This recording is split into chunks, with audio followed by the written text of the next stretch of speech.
喧嘩に勝ちたいですか？ Hey yo, are you ready or not? はいどうもवायरल hit episode 81 में आप सबका स्वागत है। एपिसोड में आगे बढ़ने से पहले कहना चाहूंगा, जो भी मेरे NEX के सब्सक्राइबर्स हैं, यानी मेरे इस मेन चैनल के सब्सक्राइबर्स हैं, शायद आप लोगों को पता होगा, फिर भी बता दूं, इस चैनल पे स्ट्राइक्स आए थे और इसीलिए इस चैनल पे मैं अपना बाकी जो कंटेंट है वो नहीं डाल रहा हूँ और इसीलिए इस चैनल का रीच भी पूरी तरह से डाउन हो चुका है। तो अब से मैं इस चैनल को पूरी तरह से मॉडिफाई करने वाला हूँ, यानी इस चैनल पे जो भी सीरीज चल रहे थे, चाहे वो वायरल हिट हो, ओमनिशिएंट रीडर्स व्यू पॉइंट हो या फिर और कोई भी सीरीज, वो सब कुछ अब मेरे दूसरे चैनल पे आएगा। अगर आपने मेरे दूसरे चैनल को अब तक सब्सक्राइब नहीं किया तो जल्दी से कर लो, क्योंकि उसी चैनल पे सब कुछ कंटिन्यू होगा। और हाँ, इस चैनल पे अब से पूरी तरीके से फेस कैम वीडियोस आएंगे, सो जल्दी से जाओ उस चैनल को सब्सक्राइब करो। इस चैनल पे जल्दी से नए तरह का कंटेंट आएगा। पिछले एपिसोड में हमने देखा था, आखिरकार फाइनली तेहुन अब जो रनवे फैम था वहाँ पे जाने में कामयाब हो चुका है। यहाँ तक कि वहाँ पे जाने के बाद वहाँ की जो डैड है उसको मार के वो अब वहाँ की डैड बन चुका है। अब आगे एपिसोड के शुरू में हम तेहुन को देखते हैं, वो ये सब कुछ हॉबिन को बता रहा था। हॉबिन ये सुन के उसका मजाक उड़ाने लगता है और कहता है, तो तुम्हारी वजह से इनोसेंट रनवे फैमिली उनको मार खाना पड़ा। तेहुन को ये सब कुछ भी समझ में नहीं आ रहा था, पर हॉबिन उसका मजाक उड़ाते हुए या फिर उसे कहता है, ये सब तुम्हारे लिए कॉम्प्लीमेंट था मोरन। तेहुन उसे उसी लड़की का फोटो देने के लिए कहता है। हॉबिन उसे फोटो देते हुए कहता है, ये है फोटो उस बंदे की ट्विन सिस्टर की, ये वही है जिसको कि हम ढूंढ रहे हैं, तुम वहाँ के लोगों से पूछ सकते हो। तेहुन कहता है, ये मैं कुछ देर बाद करूंगा। हॉबिन को समझ में आ जाता है वो ऐसा क्यों कह रहा है। तेहुन कहता है, वो लोग सो रहे हैं इसीलिए। हॉबिन कहता है, तो तुमने उन सबको वहाँ पे नॉकआउट कर दिया। हॉबिन फिर से कहता है, ठीक है, एक काम करो, जब वो लोग उठेंगे उसके बाद उनसे पूछ लेना और उसके बाद मुझे कॉल कर लेना।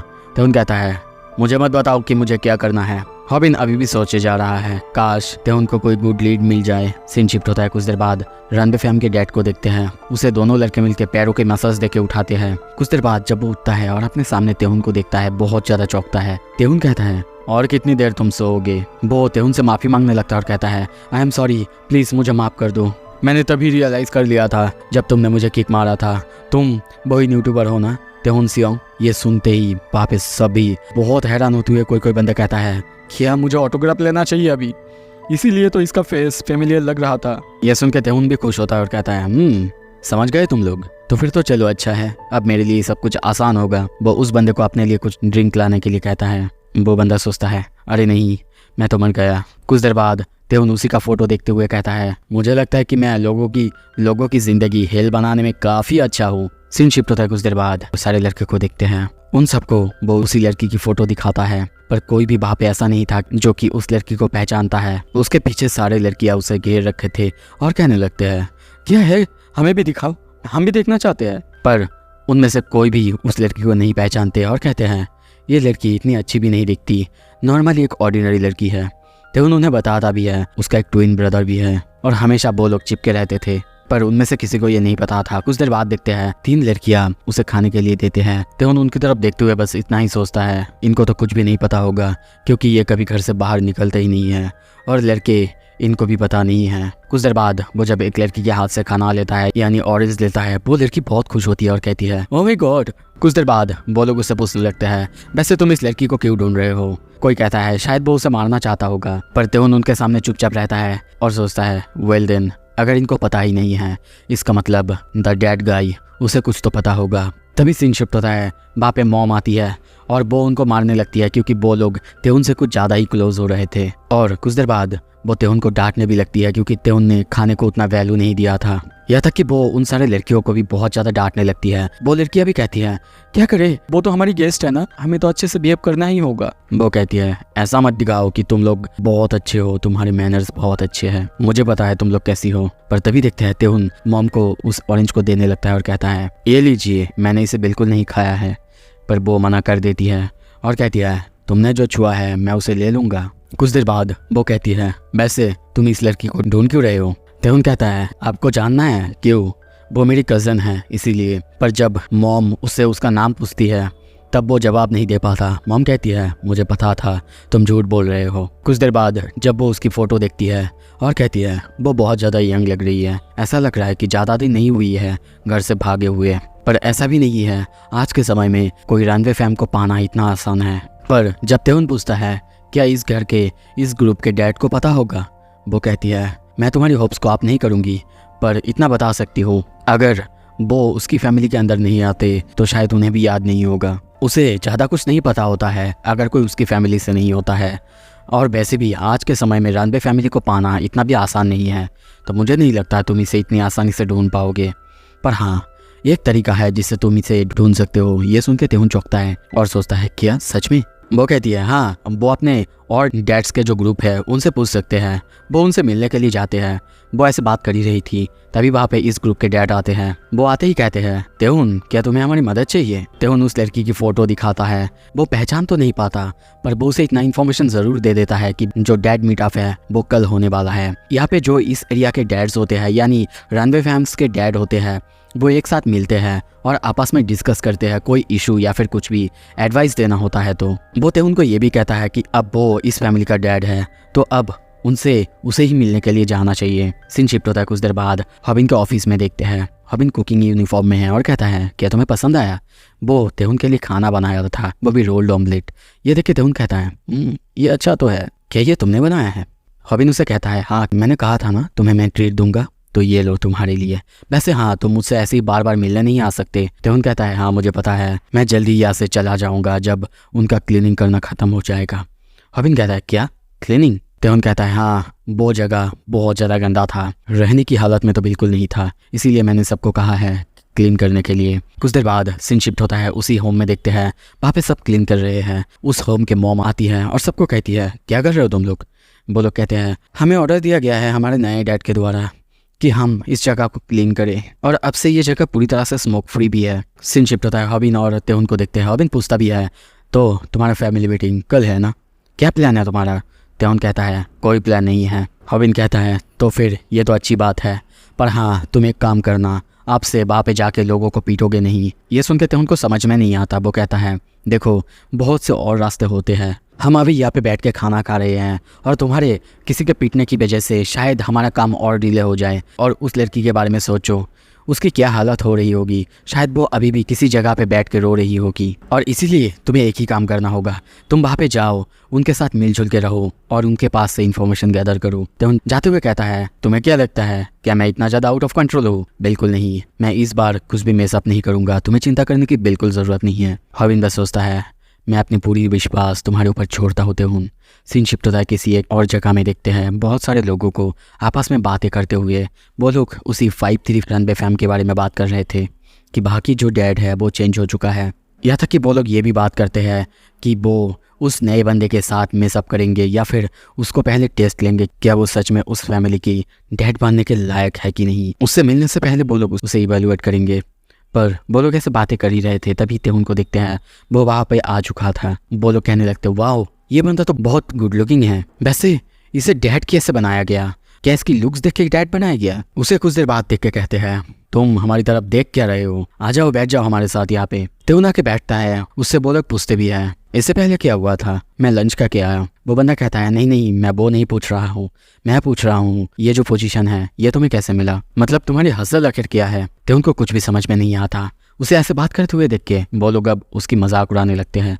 कोई कोई कहता है शायद वो खुद काम करता होगा, वो इतना अच्छा गुड लुकिंग है, शायद वो शुगर मम्मी को ढूंढता है और उनके साथ काम करता है। तेहुन बस उनकी सारी बातें चुपचाप सुन रहा था और उनके सामने हंसे जा रहा था। और तभी देखते स्माइल करते हुए वो कहता है क्या मैं तुम लोगों से कोई सवाल कर सकता हूँ? और मन में सोचता है गॉड मैं बस इन लोगों को बहुत बहुत खतरनाक तरीके से मारना चाहता हूँ।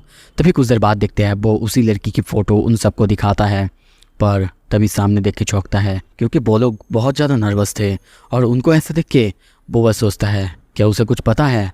सिर्फ वो नहीं, बाकी सारे जो डैड्स थे वो भी बहुत ज़्यादा नर्वस दिखते हैं और वो लोग बातें करने लगते हैं नहीं इस तरह के किसी को तो हमने नहीं देखा, वैसे तुम इसे क्यों ढूंढ रहे हो? वो सोचता है उन लोगों को लगता है कि वो मुझे बुद्धू बना सकते हैं और वो लोग क्या कहे अभी वो रणबे किड है, मैंने तो अभी तक उनसे ये भी नहीं कहा कि ये जो बच्ची है क्या ये रणबे किड है कि नहीं। तभी सीन शिफ्ट होता है, हम देखते हैं वो हॉबिन को कॉल करता है। हॉबिन चिल्ला के कहता है मैंने कहा था ना कभी भी मुझे ऐसे ही कॉल मत करो। तेहुन उसे इस सब के बारे में बता देता है और कहता है आई थिंक कि ये लोग उस लड़की के बारे में कुछ जानते हैं। शायद वो किसी और के लिए काम करते हैं और अब बताने से डर रहे हैं। हॉबिन भी सोचता है क्या सच में शायद वो किसी और गैंग के लिए काम कर रहे होंगे। हॉबिन उसे संभाल के रहने के लिए कहता है, पर तेहुन कहता है चिंता मत करो, मैंने उनसे कह दिया है कि मैं और भी ज़्यादा डरावना हूँ। हॉबिन कुछ भी नहीं समझ पाता, पर तभी देखते हैं वहाँ पे जो सारे बंदे थे वो सब गिरे हुए पड़े हुए, क्योंकि उन सबको तेहुन ने मारा है। दूसरा बंदा बहुत डर रहा है, तेहुन उसे धमकाने लगता है। उनमें से एक बंदा तेहुन को देख के डर रहा है और सोचता है व्हाट द हेल। हॉबिन को देखते हैं, वो सोचता है आखिर उसे हमेशा ये सब करके रिजल्ट कैसे मिल जाता है। तभी तेहुन को देखते हैं, तेहुन उसके सामने आता है और कहता है वो लोग जिनके लिए तुम काम करते हो कौन है वो बताओ मुझे। और सोचता है शायद यही है एक शॉर्टकट। वो बंदा पहले जवाब देना नहीं चाहता था, पर कुछ देर बाद कहता है आई गेस कि मुझे अब जवाब देना ही होगा। ठीक है, पर तभी तेहुन कुछ नोटिस करता है, उसका बाया कान का ऊपरी हिस्सा स्लाइस किया हुआ था या फिर कटा हुआ था। बाकी सारे जो डेड थे उनका भी कान का ये हिस्सा कटा हुआ था। ये उसको समझ में नहीं आता। वो बंदा कहने लगता है हमें ये मेंशन करने की अनुमति नहीं है जब तक कि कोई नया डेड नहीं बन जाता। प्लीज़ किसी को बताना मत कि मैंने तुमसे ये कहा है। तभी वो पास्ट के बारे में कहता है, जब वो सब एक साथ मिल रहे थे, एक साथ डिस्कस कर रहे थे यही सारे बातों को लेके। पर तभी वहाँ पे कोई और आता है उसी रूम पे। वो लोग सिर्फ 4 लोग थे, पर वो लोग आके वहाँ के जो गेट कीपर था उसको पैसे देके उन सबको वहाँ पे पीटते हैं। उन सबको कुछ भी समझ में नहीं आता कि वो आखिर पीटा क्यों जा रहा है। वो लोग यहाँ तक कि नंबर्स में भी ज़्यादा थे, पर फिर भी वो चारों ने मिल के आके उनको पूरी तरह से धो दिया। उन लोगों को पता भी था कि हम रनवे होम के डैड्स हैं। उसके बाद से वो हमें थ्रेट करने लगे। उन्होंने हमसे मांग की एक एक करके हम उन्हें रनवे किट सप्लाई करें। यहाँ तक कि उन्होंने ये भी कहा अगर हमने भागने की कोशिश की तो वो लोग हमें ढूंढ ढूंढ के मारेंगे, और अगर हम लोगों ने पुलिस के पास जाने की कोशिश की उससे पहले ही वो हमें मार देंगे। हमारे पास कोई चॉइस नहीं था। जब हमने देखा कि वो हमारी कानों को ऐसे ही बस काट दिया बिना किसी हेजिटेशन के। वो लोग ऐसे एक्ट कर रहे थे जैसे कि उनको कोई परवाह नहीं है, और ऐसा भी नहीं लग रहा था कि वो लोग कोरियन हैं। वो लोग हमें डरा चुके थे, अब वो हमसे वो करा रहे थे जो कि उनको पसंद था। और उसके बाद से जब वो नए डैड से मिलते हैं उनके साथ वो ऐसा ही करते हैं। ये सारे बातें सुन के तेहुन उसके पास जाता है, गुस्से में कहता है तो इसका मतलब तुमने उसे बेच दिया। वो बंदा कहता है नहीं, ऐसा मैंने नहीं किया है। मैंने तो बस उसे देखा था गाड़ी में, जब उसे कहीं ले जाया जा रहा था तब हम बस उनको सप्लाई करते हैं। उसके बाद एक कार आता है और उन सबको लेके जाते हैं। ये सारी बातें सुनने के बाद तेहुन कहता है ठीक है, वो जब नए बच्चों को लेने आएंगे मैं उनसे सारे सवालों का जवाब ले लूँगा। ये सुन के वो बंदा कहता है ये आसान नहीं होगा, वो लोग बहुत टाइटली सब कुछ करते हैं। पर तेहुन उसे ड्रिंक के कैन फेंक के मारता है। वो बंदा कहता है शायद तुम अब उनसे मिल सकते हो क्योंकि तुम एक नए डैड हो। सीन शिफ्ट होता है, तभी हम उस रनवे फैमिली के डैड को देखते हैं। वो फिर से कहता है लिसन अप मॉडर्न्स, अब से मैं फिर से तुम्हारा डैड हूँ। ये सब सुन के उनको समझ में नहीं आता, अरे ये क्या कोई मजाक लगा के रखा है, कभी ये डैड है कभी वो डैड है। वो कहता है तेहुन के साथ मेरा बातचीत हो गया है और अब से मैं ही तुम्हारा डैड हूँ। तभी पास्ट की सीन दिखाया जाता है जहाँ पे तेहुन उसे फिर से डैड बनने के लिए कहता है और उसे एक प्लान सुनाता है कि वो उसे उन सारे सप्लायर्स को बेचेगा। तेहुन ये भी नहीं चाहता कि डैड बनने के नाते उसे अपना कान खोना पड़े। सीन प्रेजेंट में आता है, वो बंदा सामने देखते हुए चौंकता है। आवाज़ आता है डैड क्यों ना मेरे लिए कुछ फ्राइड चिकन लेके आए। हम तेहुन को देखते हैं, वो भी वहाँ पे है। ये सुन के वो बंदा कहता है अरे यार मैं बस नाम के लिए ही डैड हूँ। तभी तेहुन के सामने वही 2 लड़कियाँ आते हैं। वो दोनों उसे चाय ऑफर करते हैं और मिन सियोंजू। तेहुन मना कर देता है और उसके बाद उन दोनों से पूछता है तुम दोनों हमेशा ऐसे साथ में क्यों रहते हो। वो लोग पहले तो जवाब देना नहीं चाहते थे, वो लोग इसी में खुश थे। तेहुन ने उनसे सवाल पूछा। मिनजन कहती है कुछ नहीं, बस हम लोग एक फैमिली है। वैसे हाँ, मैं ही थी जो कि यूना को इस फैमिली के बारे में बताई थी। यूना रोने लगती है।